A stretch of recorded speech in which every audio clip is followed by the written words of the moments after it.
विमुञ्चा ज्ञानं प्रजारूपं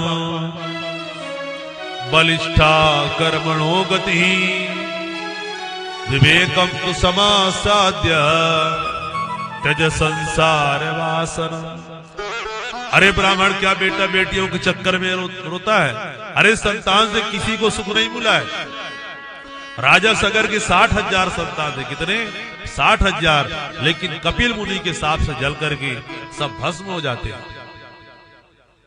अरे राजा अंग का नाम सुना होगा। कोई संतान नहीं थे, बड़े बड़े यज्ञ किए, संतान नहीं हो रहे थे। तब एक दुष्ट पुत्र निकल गया बेन, और बेन ऐसा दुष्ट निकला कि पूजा पाठ हवन बंद करवा दिया। अपने पिता को ही, उनके पिता को ही अपना राज छोड़कर भागना पड़ा और अपना खुद राजा हो गया। अरे जानवरों के दर्जनों बच्चे होते हैं, किसको सुख मिला? अरे भैया संतान से सुख मिले ये तुम्हारी भ्रांति है। इसलिए तज संसार वासनम, इस संसार की वासना को त्याग दो और भगवान का भजन करो। ऐसे जब समझाया, आत्मदेव ने कहा महाराज जी मैं ये ज्ञान आपसे नहीं पूछ रहा हूं। अरे ज्ञान तो मेरे पास भरपूर है, मैं भी खूब प्रवचन करता हूं।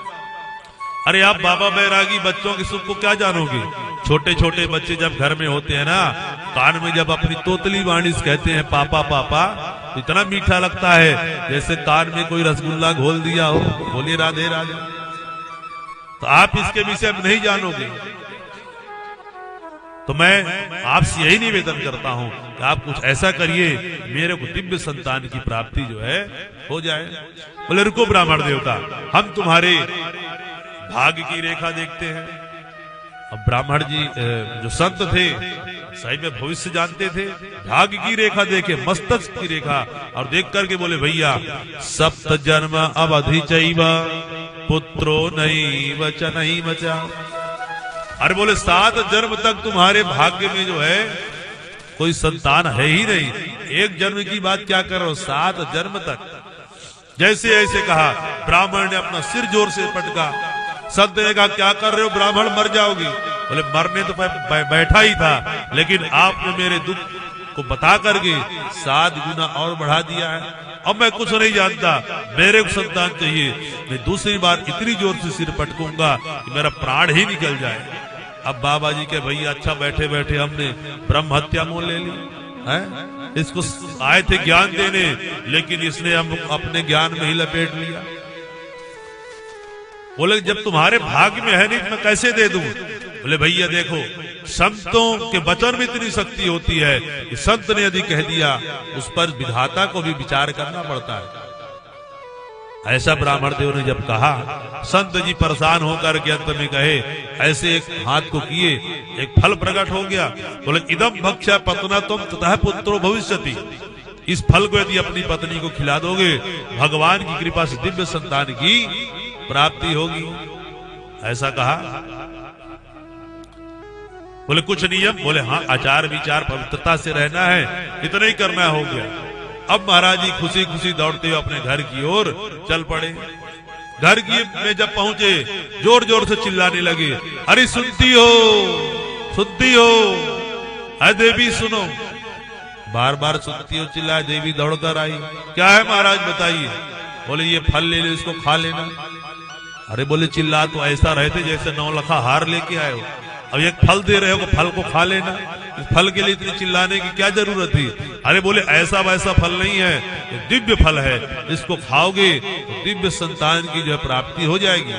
बाबा ने दिया है। बोले हाँ ठीक है, मैं खा लूंगी, मैं नहा धो करके पवित्र होकर के खा लूंगी। अब पंडित जी महाराज इतने खुश हो गए, गांव में पड़ोसियों को जाकर के कथा सुनाने लगे। अरे भैया 9 महीने बाद मैं भी पिताजी बनूंगा है। गांव में जाकर के कहानी जो है सुनाने लगी। लेकिन इधर ये फल को लेकर बैठी है, हे भगवान फल को खाऊं कि ना खाऊं।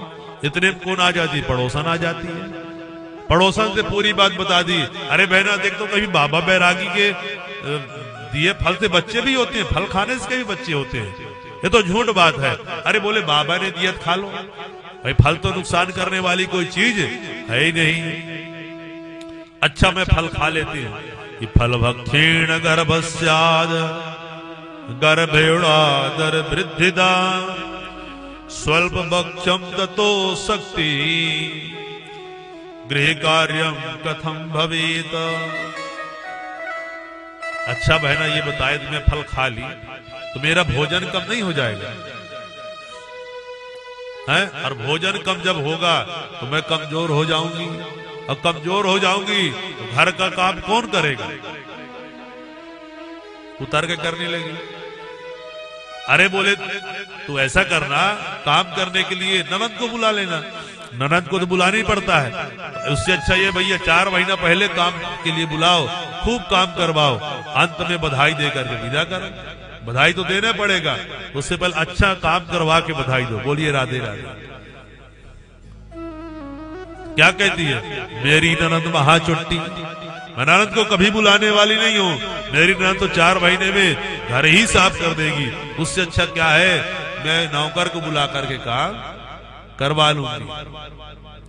अरे बोल क्या बिना मतलब की बात कर रही है? पड़ोसन ने कहा तू फल को खा ले।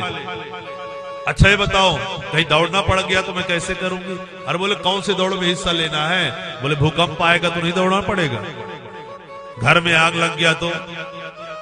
बोले तेरे को जो करना है वो कर। अरे बहन एक बात और बता दे, मैंने सुना है सुखदेव जी माँ के पेट में 12 वर्ष तक रहे, क्या ये सही बात है? बोले 100% सही बात है। बोले तब तो भैया 2-4 साल मेरा बच्चा रह गया तो तदा में मरणम भवेत, तो मैं बिना मौत के जो है मर जाऊंगा। पड़ोसी ने कहा तेरे जो करना है वो कर, और अंत में जो है वहां से वो चल देती है। एवं कुतर्क हो गए तत्फलम दई भक्षितम, इतने कुतर्क किए कि अंत में उसने फल जो है खाया ही नहीं। अब इधर उस समय पश्चात छोटी बहन दूसरे दिन आ गई। छोटी बहन को पूरी कहानी सुना दी। छोटी बहन तो चाहती थी इसके कुछ ना हो, इसका माल ही अपना हो जाए। बोलिए राधे राधे। छोटी बहन को जैसे पूरी बात बताई, बोले कभी फल खाने से बच्चे होते हैं? बिल्कुल गलत बात है। तुम ऐसा करना, मैं गर्भ से हूँ, तुम्हारे पति ने कहा है, तुम झूठ बोल देना कि मैं खा ली। अब मेरा जब बच्चा होगा, मेरे पति थोड़ा पैसे के लालची हैं, उनको थोड़ा धन दे देना, और रात में जैसे बच्चा होगा मैं तुमको सौंप दूंगी, पति को बोलते रहना कि मैं खा ली, और बच्चा दिखा देना पति को। तुम्हारे पति भी बहुत सीधे साधे हैं। और रही फल की बात, तो फल की परीक्षा के लिए गाय को खिला दो, वो फल की परीक्षा भी हो जाएगी। हाँ ये बात तूने ठीक कही बहना। ऐसी दोनों ने योजना बनाई, और कुछ समय पश्चात जो है वो फल को तो गाय को खिला दिया। कुछ समय पश्चात बहन के बेटा होता है, बेटा को ला करके धुंधली को दिया। आत्मदेव जी महाराज इतने सीधे साधे, अति सीधापन भी भैया ठीक नहीं होता। रात में लाके उनकी पत्नी ने दिखा दिया। पंडित जी महाराज खुशी से नाचने लगे है कि मैं पिताजी बन गया, पिताजी बन गया।